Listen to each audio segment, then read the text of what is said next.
میں بالکل حالات حاضرہ کو مد نظر رکھ کے دو چار جملے کہوں گا. آج کے دور میں جس کے پاس عشق ہے، محبت ہے، وہ کہتا ہے کہ عبادت نہ ہو. جس کے پاس عمل ہے وہ کہتا ہے عشق نہ ہو. ایک سوال کیا جاتا ہے اور وہ سوال اتنا مشکل ہے کہ اس کا جواب ممبر سے نہیں دیا جاتا اور بڑا گول کر کے دیا جاتا ہے. وہ جواب سوال کیا ہے کہ آپ ہمیں بتائیں کہ نماز افضل ہے یا عزاداری افضل ہے؟ اب حوصلہ دیکھیے گا کہ میں اس بات کا جواب ممبر سے دینے لگا. نماز افضل ہے یا عزاداری افضل ہے؟ پہلا جملہ ایک ہی جملے میں پوری بات کو سمیٹ کے کہنے لگا. یہ سوال ہمیشہ وہ بندہ کرتا ہے جو دونوں میں سے ایک کو چھوڑنا چاہتا ہے. میں نے آپ کو تھوڑے سمجھ کے بات نہیں کی. ہمیشہ یہ سوال وہ کرتا ہے جو دونوں میں کسی ایک کو چھوڑنا چاہتا ہے. جو دونوں کو کرنا چاہے وہ سوال نہیں کرتا، وہ مینج کرتا ہے. اسے پتا ہے کہ کس وقت میں اذان کی اہمیت کیا ہے اور کس وقت میں نماز کی اہمیت کیا ہے. کبھی بھی ان دونوں کو آپس میں ایک دوسرے سے مقابلہ یا توازن آپ ان کا کروا ہی نہیں سکتے. عبادت آپ کرتے ہیں اللہ کو راضی کرنے کے لیے. درود وہ آل محمد پہ پڑھتا ہے 14 کو راضی کرنے کے لیے. کسی بھی فرقے کی نماز مکمل نہیں ہوتی جب تک آل محمد پہ درود نہ پڑھا جائے. بڑے سے بڑا نمازی لے کے آؤ، اسے کہو کہ تو بغیر درود کے نماز پڑھ کے دکھا. حتیٰ کہ امام شافعی بھی کہہ گئے کہ نماز کے پر کا نام درود ہے. نماز برباد ہی نہیں کرتی جب تک آل محمد پہ درود نہ پڑھا جائے. آل محمد پہ درود ہوتا ہے تو نماز ہوتی ہے، آل محمد پہ درود ہوتا ہے تو نماز ہوتی ہے. اب مجھے وہ بندہ بول کے بتائے جن پہ درود پڑھنا عبادت کی قبولیت کی سند ہو، ان کا ذکر عبادت کیسے نہیں ہو سکتا؟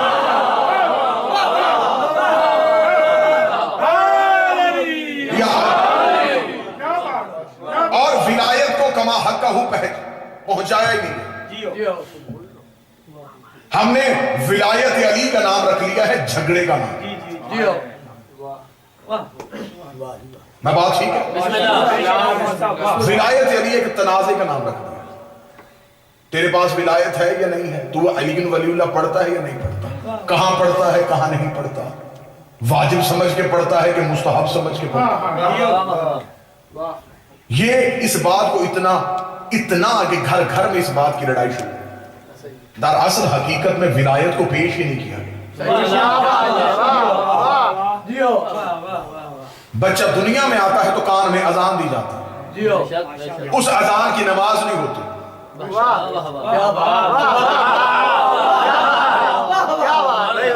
وہ جو اذان دی جاتی اس میں بچے کے کان میں کہا جاتا حی علی الصلاۃ، آج صلاۃ کی طرف.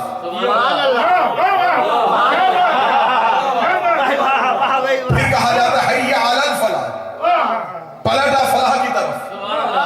پھر کہا جاتا حی علی خیر العمل، آجا خیر العمل کی طرف. چلو اذان تو ہو گئی.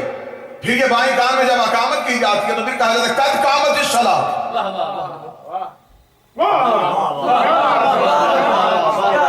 پریشان ہو گئے چہروں پہ آپ نے مسکراہٹ لاگے شروع. دعوے میں دلیل نہ ہو. آج وہ بندے کہتے ہیں کہ ولایت علی کی آپ کے پاس دلیل کیا ہے؟ مجھے سمجھ نہیں آتی جو بندے دلیل کو دلیل نہیں مانتے کہ علی ولی اللہ خود وحدانیت کی دلیل ہے. جو کان میں اذان کہی جاتی ہے قد قامت الصلاۃ، چلیں یہیں میں روک کے بات کو یہیں پہ روک لیتا ہوں. تھوڑے نہیں آپ بہت زیادہ ہیں. اور اگر میری لفظ پہ آپ کو شک ہو، آپ کو اسی جگہ پہ اٹھ کے مجھ پر سوال کرنا آپ کی شرعی ذمہ داری ہے. قد قامت الصلاۃ، تحقیق کہ نماز کھڑی ہو گئی. نماز پڑھائی جاتی ہے، پیچھے اقامت پڑھنے والا ایک لفظ کہتا ہے قد قامت الصلاۃ، تحقیق کہ نماز کھڑی ہو گئی. کھڑے تو نمازی ہوئے تھے.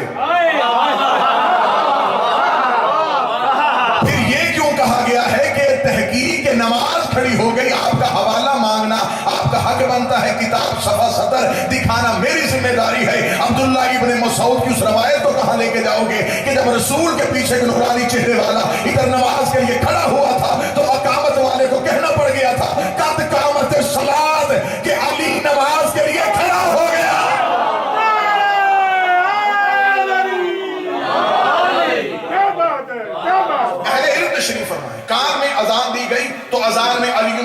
کہا گیا بے شک میں ٹھیک ہے. پھر انسان جب مر گیا تو مرنے کے بعد اسے قبر میں لٹا کے ایک شخص کو قبر میں لہر میں اتارا گیا.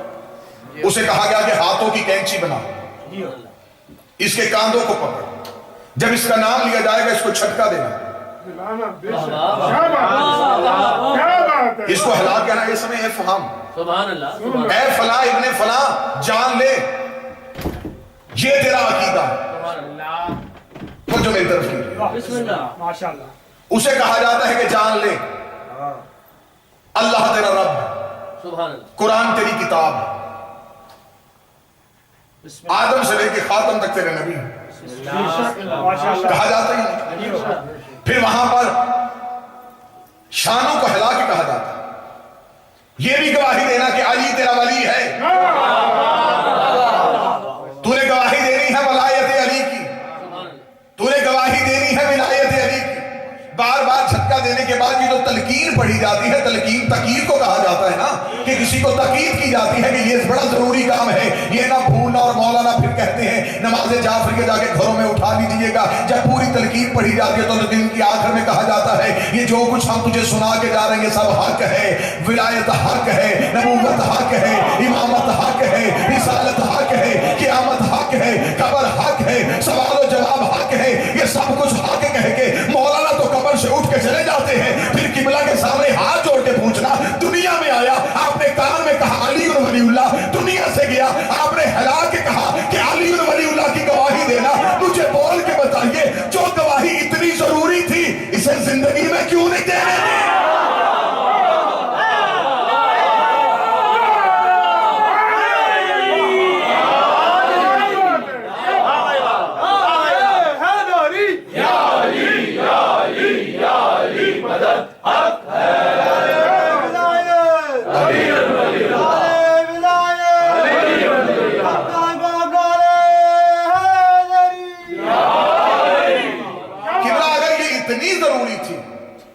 تو کیوں نہیں دیتے؟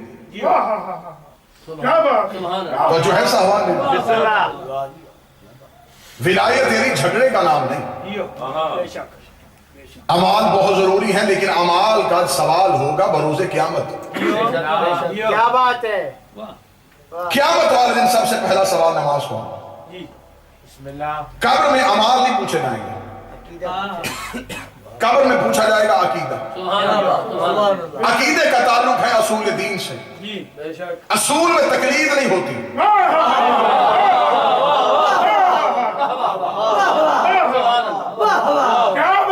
اصول دین میں تقلید.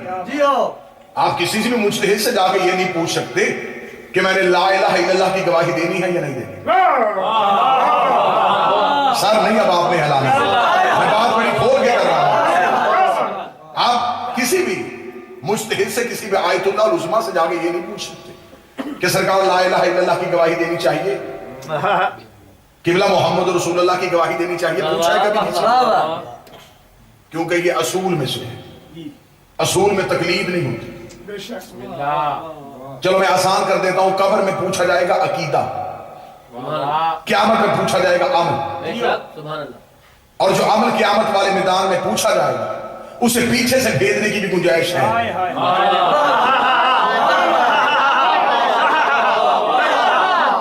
لمبا عرصہ خدا نے رکھ دیا ہے قیامت کے دن کا, روز صلاح و جلال.